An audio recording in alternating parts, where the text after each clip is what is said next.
عزیزم پیش دکتر بریم. نه همینجوریش هم 8مون گروی 9مونه. پول دکتر رفتن رو نداریم. تو نگران نباش، من خودم یه کاریش میکنم. از کجا؟ زن برای روزای بعد همیشه یه پسندازی داره. به هم اعتماد کن. تو امیدواری که من خوب میشم؟ آره؟ نمیدونم، ولی تا آخرین نفسم برات میجنگم، قول میدم.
زنم دعا؟ عزیزم، تو چطوری؟ چه خبر؟ بعد مدت ها دیدمت. کجا بودی تو؟ من همین جاهام. تو کجا بودی دختر؟ خیلی خوشحالم که میبینمت. انگار دارم خواب منم میبینم. همینطور عزیزم. بگو ببینم کی برگشتی؟ 6 ماه برگشتم. که اینطور؟ مردم راست میگفتن دنیا واقعا کوچیکه. بعد مدت ها دیدمت، ولی بالاخره دیدمت. چی شده؟ چرا گوشیت خاموشه؟ شماره قدیمی تو عوض کردی؟ فکر کردم که کلا رفتی اون دنیا. به این راحتی رفتنی نیستم. من باهات قهرم. آخه چی بگم عزیزم؟ زندگی اینقدر سخت شده که نمیدونم تو دنیا چی میگذره. خیلی سخت شده. دعا میدونی؟ تو هنوزم مثل قدیمیایی و عوض نشدی دختر. امروز دیگه ولت نمی کنم. بریم یه چیزی بخوریم؟ عزیزم خیلی دوست داشتم، ولی خب شوهرم خونه تنهاست، باید برم. شوهر؟ به به، خانوم ازدواجم کرده. بهت تبریک میگم. عوض کردن دوست بچگیت که به کنار، تو حتی لازم ندونستی بهم بگی.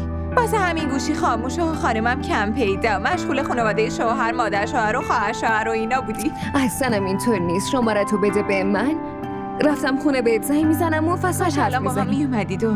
الان نمیتونم عزیزم، شماره تو بنویس. حالا که ازدواج کردی واسه خونه رفتن عجله داری؟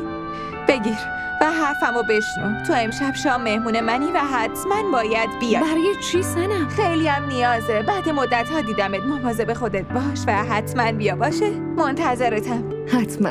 خداحافظ عزیزم. خداحافظ. سلام، خوش سرویسی که سفارش داده بودم آماده است؟ بله بفرمایید. تو نورو یادته که همش کتاب میخوند و دور اطرافش پر از کتاب بود؟ نور؟ ای بابا، همون نوری رو میگم که همش سرش تو کتاب بود و درس میخوند.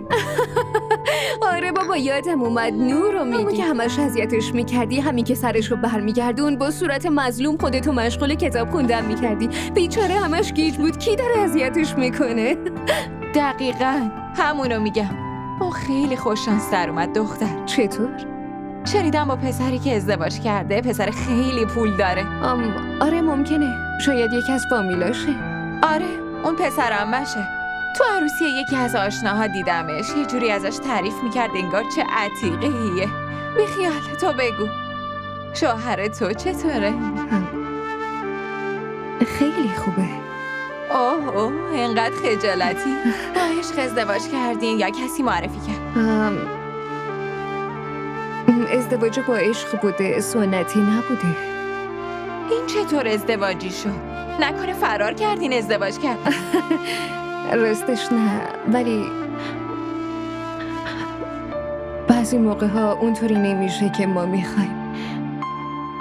اون چیزی که تو تقدیر آدم ها نوشته شده رو نمیتونیم تغییرش بدیم. چی شده؟ تو خوبی؟ ببینم زندگیت خوب میگذره؟ نکنه مادر شوهر و خواهر شوهرت اذیتت میکنن؟ اگه اینطوریه به من بگو، خودم حسابشونو میرسم. مثلا این چیزا نیست. پس مشکل چیه تو؟ امروزم غمگین به نظر میرسیدی. نکنه با شوهرت مشکلی داری؟ نه، اصلا همچین چیزی نیست. اون خیلی خوبه. یه شوهر ایدئال، حواسش به منم هست. خیلی خانواده دوسته. مادر شوهر و پدر شوهرم قبل از ازدواجمون فوت کردن و خواهر شوهرم ندارم. فقط یه برادر شوهر دارم که اونم با ما زندگی نمیکنه. درسته. حالا تو بگو، ازدواج کردی یا نکردی؟ تصمیمت چیه دختر؟ آره، دارم ازدواج میکنم. خیلی هیجان زدم، یه کمی استرس دارم و یه خوردم میترسم.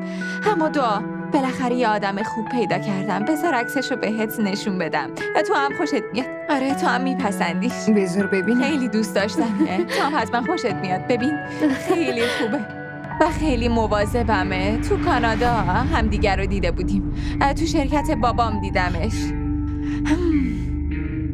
تو با این ازدواج میکنی؟ آره، چطور؟ خوبه مگه نه؟ خیلی دوستم داره. منم نفهمیدم که اینقدر عاشقش شدم و به تفاهم رسیدیم. چقدرم به هم میایم. چند روز دیگه عروسی مونه. تو هم حتما باید بیای. خیلی کارا باید انجام بدیم و قراره خیلی بهمون خوش بگذره.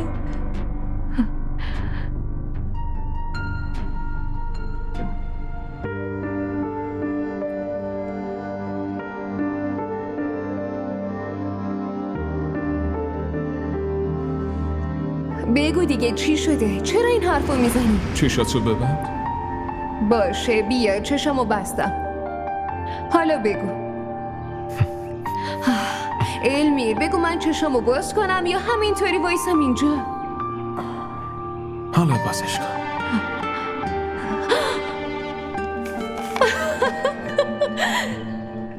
المیر من باورم نمیشه.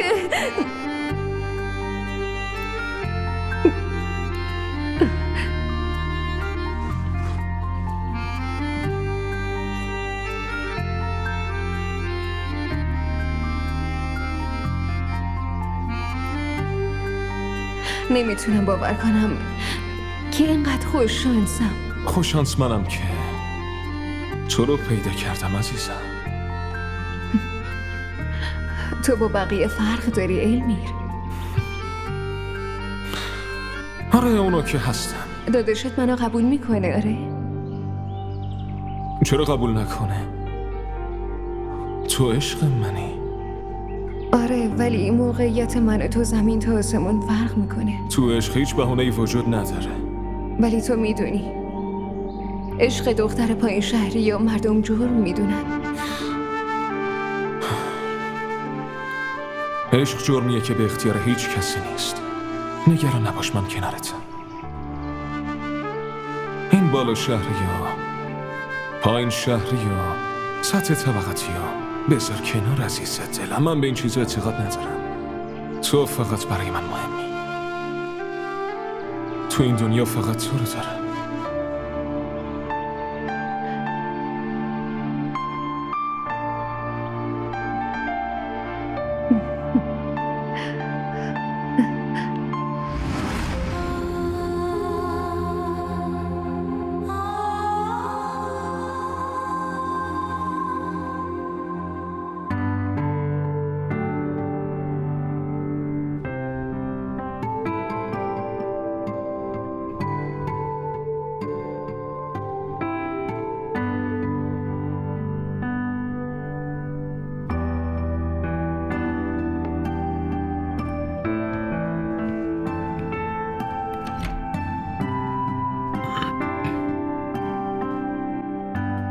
الو.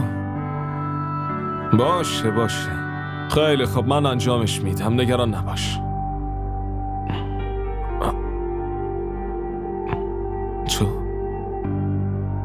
تو اینجا چی کار میکنی؟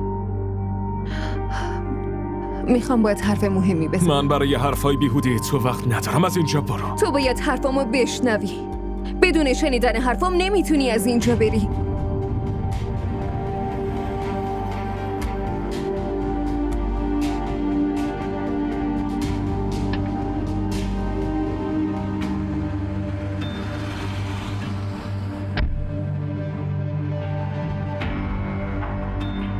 مشکلت چیه؟ تو از من چه میخوای؟ المیر تو این کارو نمی کنی. چی کار میکنی؟ بگو چی کار میکنی؟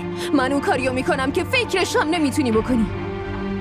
اون واقعیتی که تو قلب ویران شده من خاک شده، اون واقعیت رو جلوی همه آشکار میکنم. هر کاری دلت میخواد بکن، ولی یادت باشه که نمیتونی به هم آسیبی برسونی. تو اینطوری فکر میکنی المیر؟ بهت میگم از زندگی سنم برو بیرون، فهمیدی؟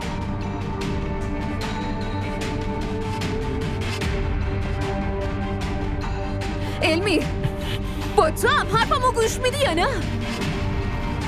دارم بهت هشدار میدم. داری چی کار میکنی؟ از تنهایی من سوء استفاده نکن. از خودت خجالت بکش. تو مگه آبرو نداری؟ خجالت؟ آبرو؟ خجالت تو کجا بود وقتی داشتی آبروی منو میبردی؟ گناهو همیشه یه مرد میکنه ولی تاوانشو یه زن پس میده. چه مزخرفی داری میگی؟ چرا دوباره اومدی تو زندگیم؟ چرا از زندگی من بیرون نمیری آخه؟ اومدم بهت هشدار بدم، صنمو رها کن، فهمیدی؟ چی میگی؟ بابا من دارم با صنم ازدواج میکنم. اون دوست منه، بیشتر از تو به من اعتماد داره، نمیذارم این ازدواج صورت بگیره. چی داری میگی؟ من صنمو دوست دارم، عشقم واقعیه و هیچ کس نمیتونه جدامون کنه. یه جوری حرف میزنی انگار میدونی عشق یعنی چی. ادعای عشق و عاشقی رو برای منم داشتی، چی شد؟ تو اشتباه منی، تو بزرگترین اشتباه زندگی منی. تو یه زن خائنی، من عاشقت بودم ولی تو رفتی با داداشم ازدواج کردی. از سر لجبازی این کارو کردی؟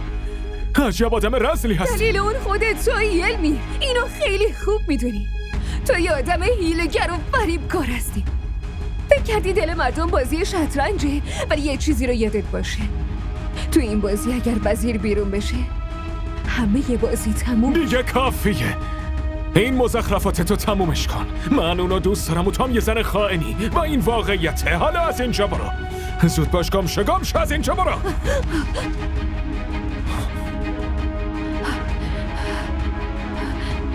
صنم این یه آدم فریبکار. کافیه.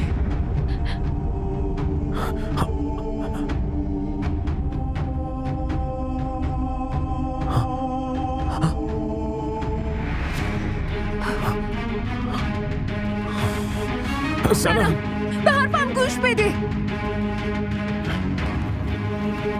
صنم حرفمو گوش کن. صنم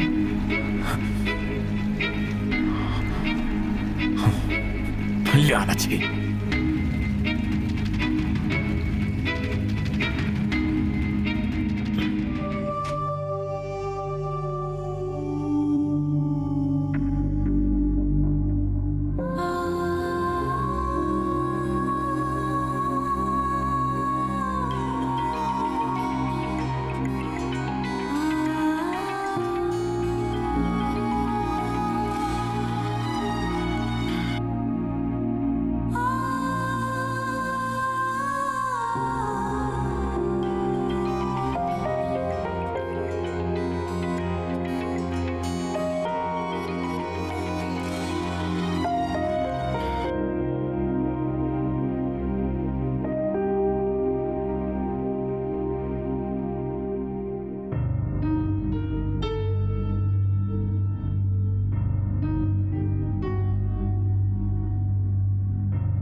موضوع چیه؟ چرا هی بهم زنگ میزنی؟ من نمیخوام باهات حرف بزنم. من به حرفات باور ندارم. شما دوتا با هم منو فریب دادی. ببین دعا یه زن هیلگر رو فریب کنه. من نمیدونستم اون میاد که خوشحالی ما رو از بین ببره عزیزم. کی هیلگر و کی فریبکار اینو خدا میدونه. یه طرف دوستم و یه طرف تو. به کی اعتماد کنم؟ به من اعتماد کن دیگه. ببین من قبول دارم که اون نامزد سابقمه، ولی الان من تو رو دوست دارم. هر آدمی یه گذشته‌ای داره و اون گذشته منه. حال و آینده من تویی. اصلا من دوستت دارم، باور کن. چی کار کنم که اینو باور کنی؟ المیر، دعا که ازدواج کرده، پس حالا ازت چی میخواد؟ اگه هنوزم شما دوتا با هم در ارتباطین، پس از طرف من آزادین و میتونین تصمیمتون رو بگیرید. تصمیم گرفته میشه، ولی تصمیمو تو میگیری. اما قبلش باید به حرفم گوش بدی. سلام، تلاش کن حرفمو بفهمی. دعا زن داداش منه.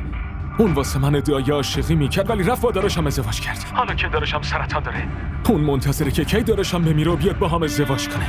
واسه همین نمیتونه ببینه که من ازدواج میکنم. نمیتونم باور کنم. من کاملا گیج شدم. وقتی عکس تو به توها نشون دادم، اون هیچ واکنشی نشون نداد. فقط دعا همینقدر گفت که یه برادر شوهر داره که جدا زندگی میکنه. تو خودت فکر کن. حتما تو دلش چیزی بوده که ازت پنهان کرده.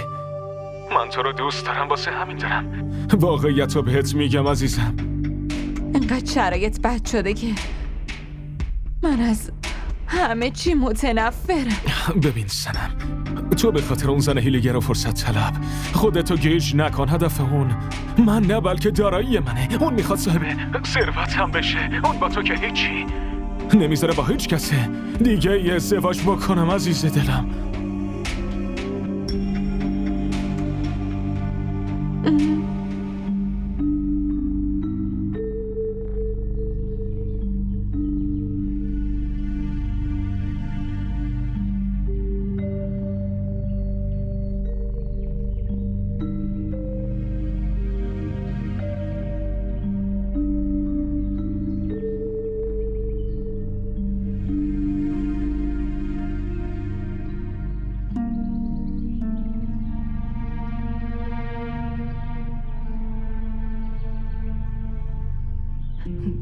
سنم،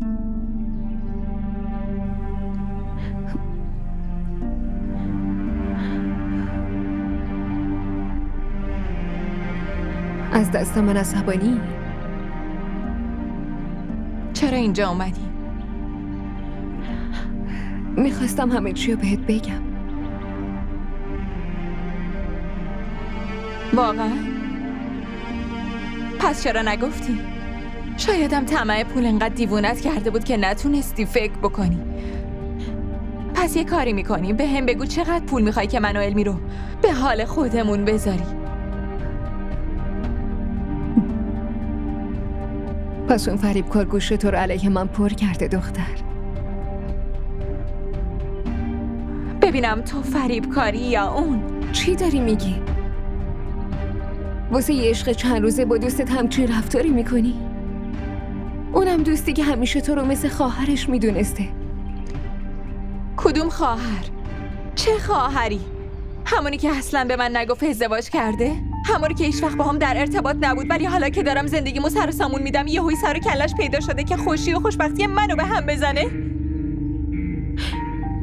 به هم فرصت بده، همه چی رو برات توضیح میدم. دعا، قبل اینکه من بیشتر از این اعصابم خورد بشه و بهت بی احترامی کنم، بهتر از اینجا بری. ببین سنم، هیچ کس بهتر از من علمی رو نمیشناسه. اون دروغگو و فریبکاره و داره بازیت میده. باهاش ازدواج نکن، پشیمون میشی. بهت گفتم برو و تلاش کن دیگه با من روبرو نشی، وگرنه برات بد میشه. سنم، تو نمیفهمی، اون دروغگوه، داره بازیت میده. اون یه آدم شیاده.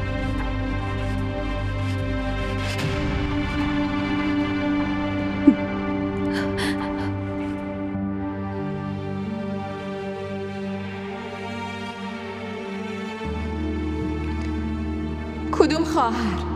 چه خواهری؟ همونی که اصلا به من نگفت ازدواج کرده؟ همونی که هیچ وقت با هم در ارتباط نبود ولی حالا که دارم زندگیمو سر و سامون میدم یهویی سر و کلش پیدا شده که خوشی و خوشبختی منو به هم بزنه؟ بهت گفتم برو و تلاش کن دیگه با من روبرو نشی وگرنه برات بد میشه.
چی شده؟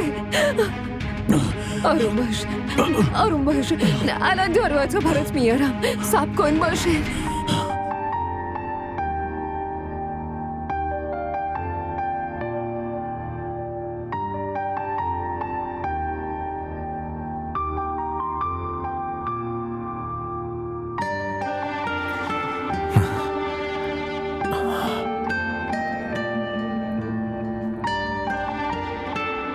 ماشالله ماشالله.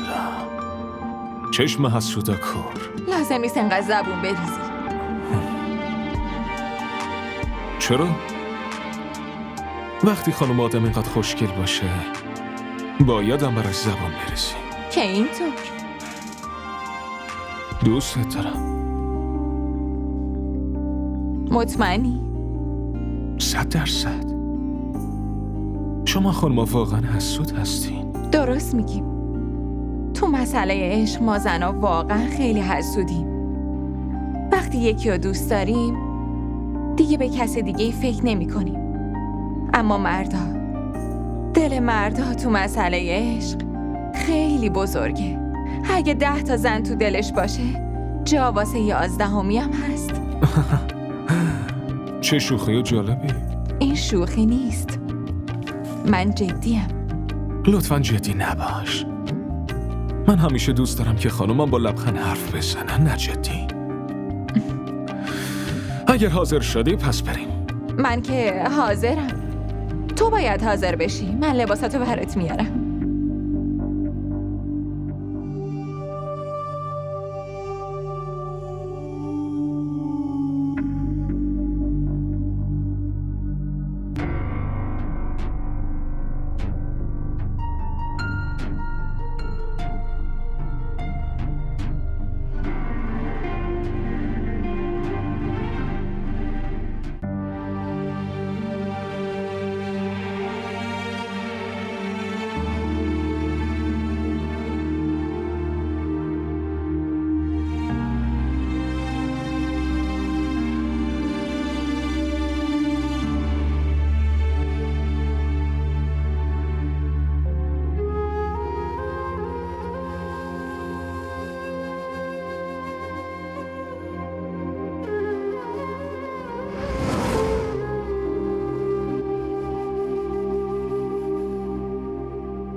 داری به چی فکر میکنی؟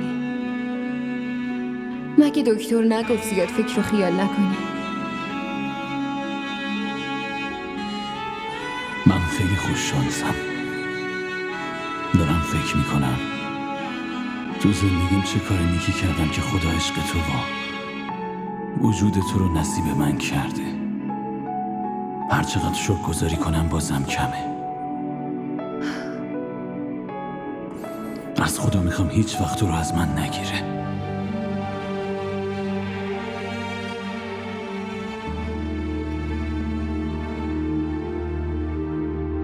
خوششانس منم. انشالله خدا همیشه همینطوری ما رو کنار هم نگه داره. آمین.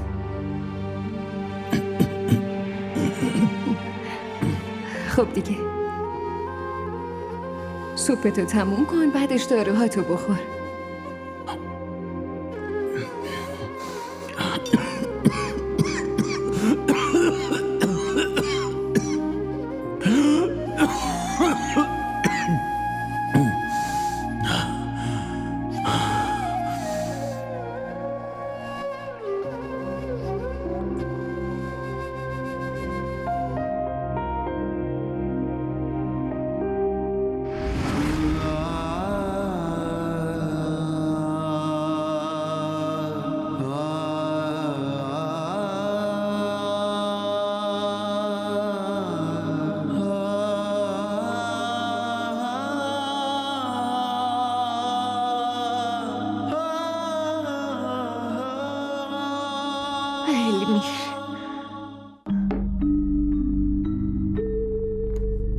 المیر، من از کی دارم بهت زنگ میزنم؟ چرا گوشی تو بر نمیداری؟ تو دوباره مشروب خوردی؟ المیر، مگه من نگفته بودم دیگه؟ این چه حال روزیه؟ المیر، عمو راشد،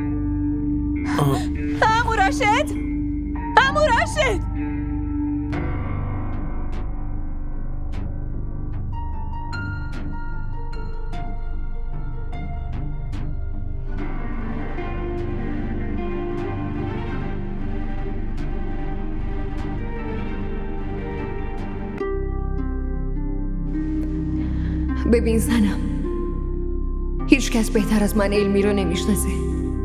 اون دروغگو و فریبکاره و داره بازیت میده. باهاش ازدواج نکن، پشیمون میشی.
طلاهام کجاست؟ دارم میپرسم طلاهام کجاست؟ صداتو بیار پایین. من سر و صدا رو دوست ندارم. هم دزدی میکنی هم پر رویی. مزخرف نگو. تو خجالت نمیکشی به شوهر تهمت دزدی میزنی؟ خجالت من باید بکشم که تو رو. اگه اینقدر بی‌اعتماد بودی پس قایمش میکردی. چه نیازی بود جلوی دست بذاریش؟ درست میگی. اما من از کجا میدونستم که مار تو آستینم دارم پرورش میدم؟ دارم متنفر میشم از تو، از این وجود نحست.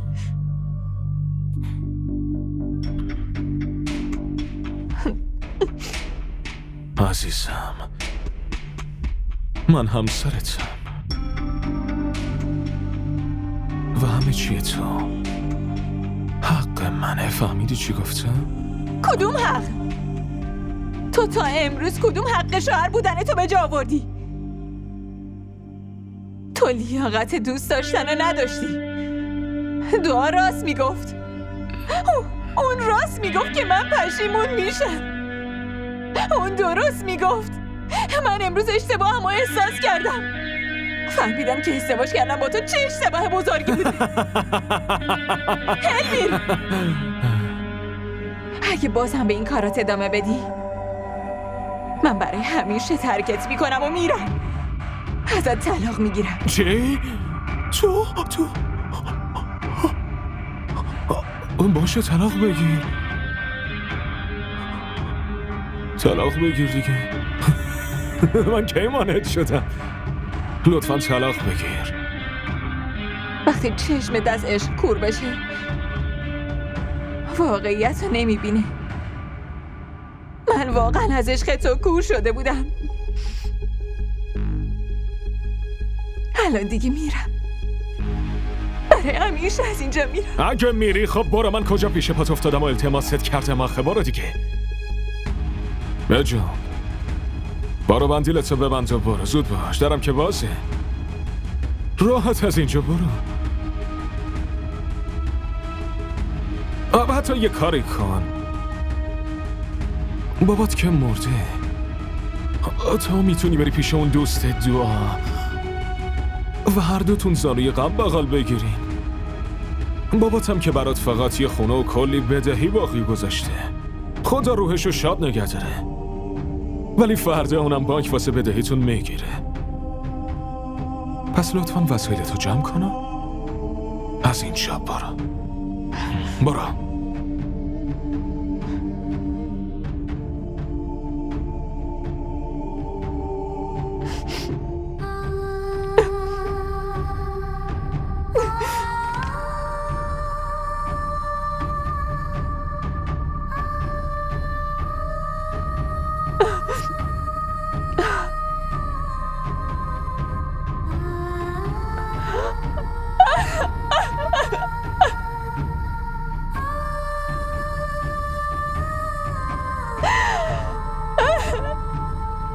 خودم چیکار کردم؟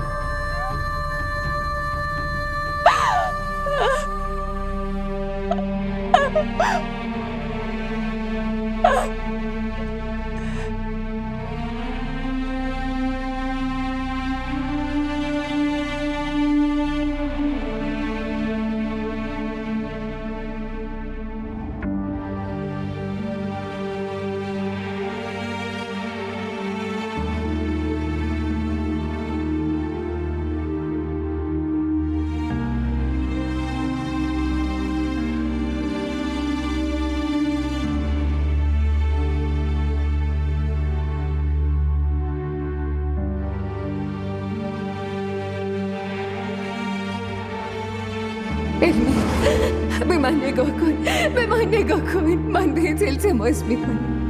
به من و بچه آیندت رحم کن. المیر، خواهش دعا میکنم. مزخرف نگو. من دختره پایین شهری مثل تو رو خیلی خوب میشناسم. شماها به اسم بچه هر جور تهدیدی میکنین. تو چه میخوای؟ که گناه یکی دیگه و بچه یکی دیگه رو من گردن بگیرم؟ گناه نیست. این بچه ما. من کجا برم؟ لطفاً المیر، لطفاً.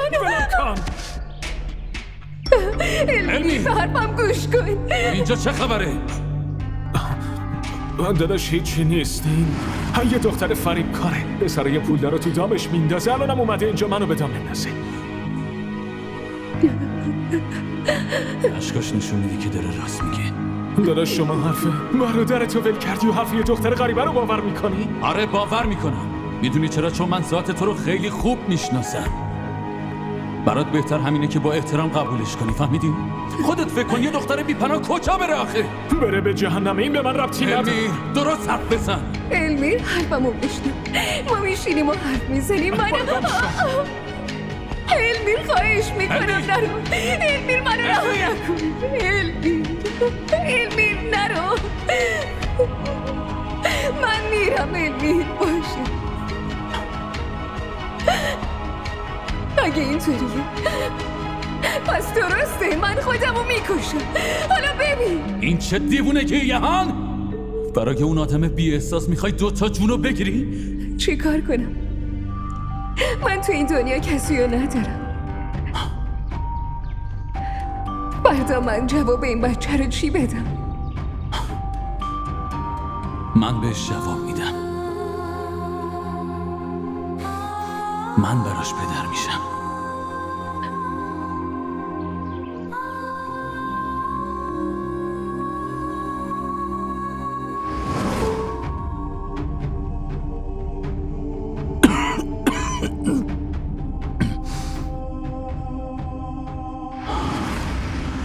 بعدش ما ازدواج کردیم. بعد چند وقت از ازدواجمون دعا بچهش سخت شد. خیلی افسرده و غمگین بود. خیلی.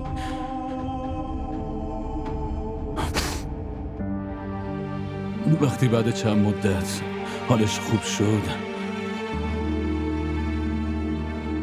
من مبتلا به سرطان شدم.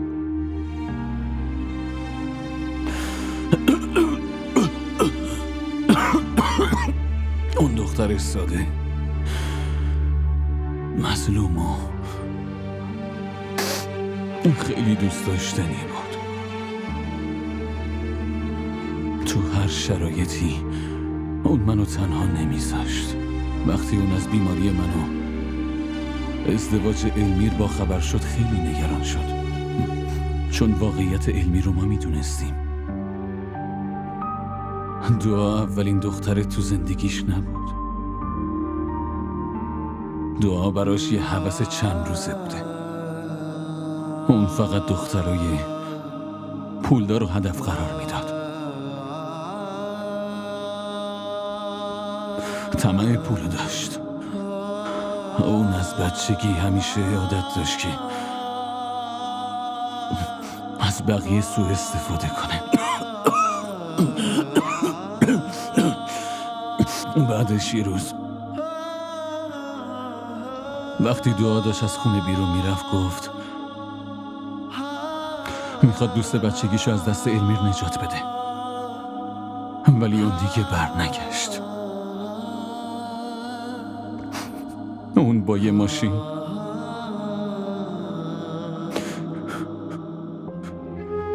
تصادف کرد و خبر مرگش اومد.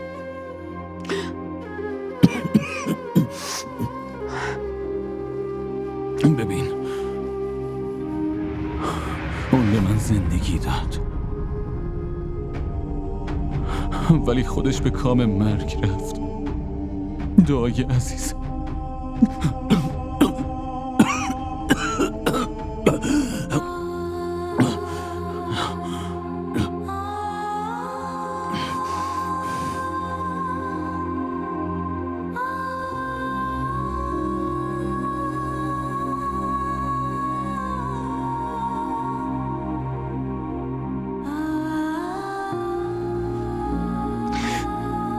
لطفا منو ببخش تو. من به حرفت گوش ندادم.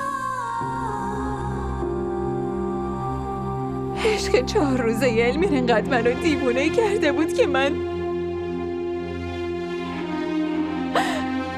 دوستی که برام خواهر بود و از دست دادم.